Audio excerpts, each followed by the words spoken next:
আসসালামু আলাইকুম দর্শক। একটি রাজনৈতিক আলোচনা, সেটি হচ্ছে নির্বাচনের সময়সীমা নিয়ে কেন এত অস্থিরতা।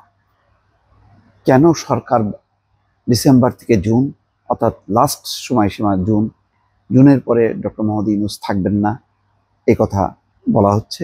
অন্যদিকে বিএনপি কেন ডিসেম্বরকে টার্গেট করেছে, এটার একটা নানা রাজনৈতিক বিশ্লেষণ আছে, জল্পনা কল্পনা আছে, সন্দেহ অবিশ্বাস আছে। দর্শক, এই বিশ্লেষণগুলো একটু করতে চাই গণমাধ্যমে প্রকাশিত রিপোর্ট এবং বিভিন্ন জন যে আলোচনাগুলো করছে বিভিন্ন সোশ্যাল মিডিয়াতে অথবা টেলিভিশনের টকশোতে, তার আলোকে কিছু কথা বলবো। তবে তার আগে আমাদের এই বিশ্লেষণগুলো কেমন লাগছে অবশ্যই জানাবেন এবং লাইক, শেয়ার এবং সাবস্ক্রাইব করে ভয়েস বাংলার সঙ্গেই থাকবেন। একটি রিপোর্ট আমি প্রথমেই আপনাদের সামনে বলি যে প্রথম আলো একটা রিপোর্ট প্রকাশ করেছে। তার শিরোনাম হচ্ছে নির্বাচনের সময়সীমা জুন কেন, সন্দেহ বিএনপির। এখানে বলা হচ্ছে যে এত আলোচনা এবং দাবির পরও জাতীয় সংসদ নির্বাচন কেন ডিসেম্বরের মধ্যে নয়, কেন সেটি প্রাকৃতিক বৈরী মৌসুম জুন পর্যন্ত নিতে হবে, সেটা বুঝতে পারছে না বিএনপি। অর্থাৎ মার্চের পর থেকে একটা বৈরী আবহাওয়া হবে এবং সাধারণত শীতকালে হয়। তো শীতকালে হলো ডিসেম্বর জানুয়ারি সবচেয়ে উপযুক্ত সময় নির্বাচনের, কিন্তু সেটা কেন জুন পর্যন্ত নিতে হচ্ছে, কেন নেয়ার চেষ্টা চলছে, সেটা নিয়েই বিএনপির মধ্যে সন্দেহ বিশ্বাস।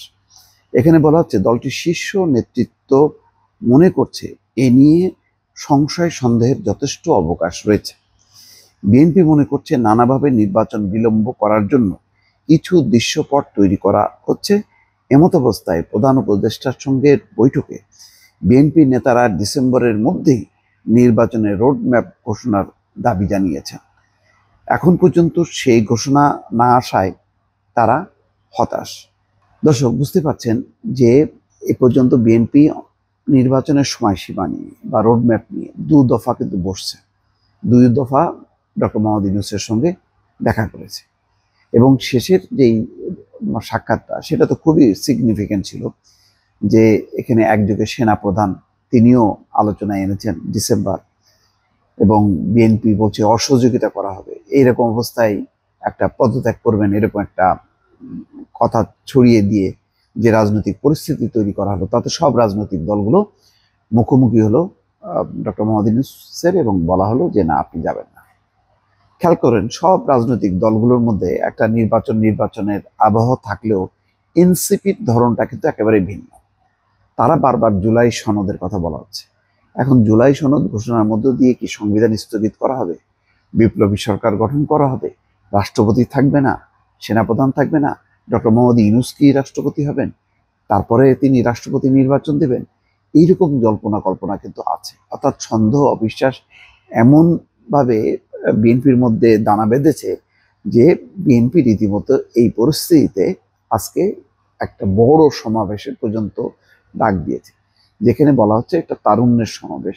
কিন্তু আমি নিশ্চিত আজকের এই সমাবেশে যেই বক্তব্য দেওয়া হবে তার অধিকাংশই হবে রাজনৈতিক বক্তব্য। সেই বক্তব্যের মূল ইস্যু হচ্ছে নির্বাচন দাও, নির্বাচন দাও, এই স্লোগানে মুখরিত থাকবে বিএনপির নেতাকর্মীরা। কেন বিএনপি মনে করছে যে সময় প্রলম্বিত করা হচ্ছে, অনেক রাজনৈতিক ইস্যু তৈরি করা হবে, এই ইস্যুর পর জুলাই ঘোষণা, তারপরে জুলাই সনদ এবং সংবিধান স্থগিত, গণপরিষদের ভোট, এই সমস্ত ইস্যুগুলো দিয়ে আসলে যেই সাধারণ নির্বাচন, যেই নির্বাচনটা যদি এখন হয় বা ডিসেম্বরে হয় বা জানুয়ারিতে হয়, সবাই নিশ্চিত যে বিএনপির যে পরিমাণ জনসমর্থন আছে, বাংলাদেশের প্রধান রাজনৈতিক দল হিসেবে বিএনপির যে জনপ্রিয়তা আছে, জনসমর্থন আছে, তাতে বিএনপি সহজেই নির্বাচনে জয়লাভ করবে। অর্থাৎ বিএনপিকে ঠেকানোর জন্যই আসলে ডিসেম্বরের মধ্যে নির্বাচন দেবে না এমন একটি পরিকল্পনা সরকার করছে, এইরকম ধারণা তৈরি হয়েছে বিএনপির মধ্যে। তার কিছু আলামত পাওয়া যাচ্ছে। বিশেষ করে এনসিপির প্রতিটা বক্তব্য, প্রতিটা কার্যক্রম অত্যন্ত সন্দেহের চোখে দেখছে বিএনপি, এবং কোনো কোনো ক্ষেত্রে বিএনপি মনে করছে যে এনসিপি যা বলছে সেই অনুযায়ী সরকার চলছে। যেমন বৈঠক হবার কথা বিএনপি এবং জামাতের সঙ্গে, সেখানে প্রথম আগের রাতে তালিকায় ছিল না এনসিপি, বলা হচ্ছিল যে দুই দলের সাথে আলাদা আলাদা বৈঠক হবে বাকি সব রাজনৈতিক দলগুলোর সঙ্গে, কিন্তু না, এনসিপি সেখানে কিন্তু আলাদাভাবে একটা বৈঠক করে তার একটা রাজনৈতিক গুরুত্ব তারা তুলে ধরলো। যদিও তারা অভ্যুত্থানের নেতা, কিন্তু সেটা তো অলরেডি 9 মাস পার হয়েছে এবং রাজনৈতিক দল হিসেবে তারা তেমন সফল হয়নি। অর্থাৎ প্রধান রাজনৈতিক দল বা অপর রাজনৈতিক দলের চেয়েও গুরুত্বপূর্ণ এমন অবস্থানে কিন্তু এনসিপি নেই। এনসিপির চেয়ে অন্তত 5 থেকে 7টি রাজনৈতিক দল আছে যারা তাদের সাংগঠনিকভাবে তাদের উপরে অবস্থান করছে। এখনো দলটির নিবন্ধন পর্যন্ত হয়নি।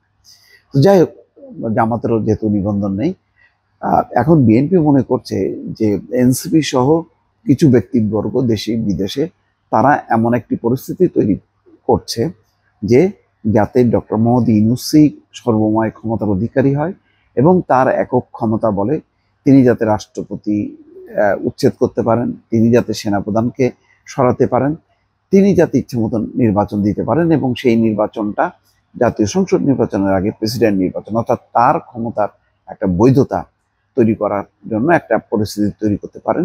এবং প্রধান বিচারপতি ডক্টর সৈয়দ রেফাত আহমেদের সঙ্গে যে বৈঠক করেছেন সেই বৈঠকেও কিন্তু তিনি বুঝতে চেয়েছেন যে তার যে বৈধতা কিভাবে আসবে নির্বাচনের মধ্য দিয়ে। সেখানে যদি তিনি রাষ্ট্রপতি নির্বাচন করেন তাহলে হয়তো তার একটা বৈধতা আসবে।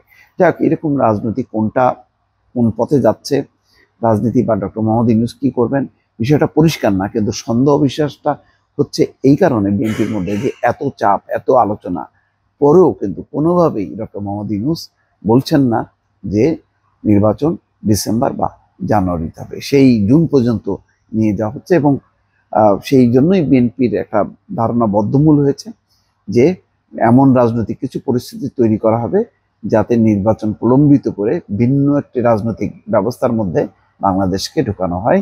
সেই কারণেই ডিসেম্বরের মধ্যে যে নির্বাচন, সেই নির্বাচন দেওয়ার ব্যাপারে ডক্টর মোহাম্মদ ইউনূস বা সরকার গড়িমসি করছে। দর্শক ভালো থাকবেন, আল্লাহ হাফেজ।